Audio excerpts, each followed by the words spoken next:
అదేంటో కానీ మన ఆడవాళ్ళకి కిచెన్ ఎంత నీట్గా ఉంటే అంత మనశ్శాంతిగా అయితే ఉంటుంది.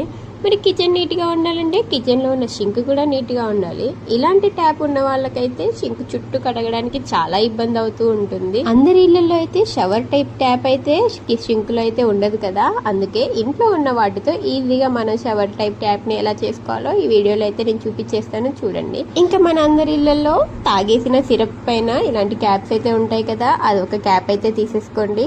ఇంకా చిన్నపిల్లలు ఉన్న ఇంట్లో అయితే కంపల్సరీగా బెలూన్స్ ఉంటాయి, వాళ్ళకి తెలియకుండా అయితే ఒక బెలూన్ ని లేపేసేయండి. ఇంకా ఆ క్యాప్ కి నేను ఇందాక చూపించినట్టుగా చిన్న చిన్నగా పినిస్ తో అయితే హోల్స్ పెట్టేసుకోండి. చాలా హోల్స్ పెట్టుకోండి, నేను ఎన్ని చూపించాను అలా మంచిగా హోల్స్ అయితే పెట్టేసుకొని ఆ బెలూన్ అయితే సగానికి అలా కట్ చేసేసుకొని ఆ బెలూన్ క్యాప్ కి అయితే మంచిగా పెట్టేసుకోండి. ఆ క్యాప్ చుట్టూ రౌండ్ గా అయితే మంచిగా అది ఊడిపోకుండా అయితే పెట్టుకోండి. మళ్ళీ ఎక్కడైనా మనకి ఊడిపోతుందేమో అని డౌట్ అనిపిస్తే ఇలా ఒక రబ్బర్ బ్యాండ్ కూడా పెట్టేసుకోండి, టైట్ గా అయితే స్టిక్ అయిపోతుంది. ఇంకా తర్వాత తీసుకొచ్చి ఇంకా మన ట్యాప్ కి అయితే పెట్టేసుకోవడమే.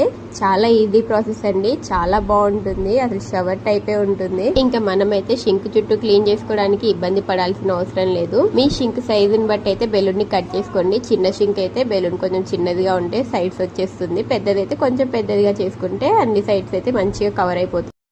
ఇంకా బాత్రూమ్ లో షవర్ లేని వాళ్ళు బాత్రూమ్ లో ట్యాప్ కి కూడా ఇలా పెట్టేస్తే పిల్లలు అయితే చాలా హ్యాపీగా ఫీల్ అవుతారు. ఇంకా షవర్ కింద స్నానం చేస్తున్నట్టు చాలా బాగుంటుంది. ఇంకా ఎందుకు లేటు, మీరు కూడా ఇది ఒకసారి ట్రై చేసేయండి, ఎలా వచ్చిందో చెప్పండి.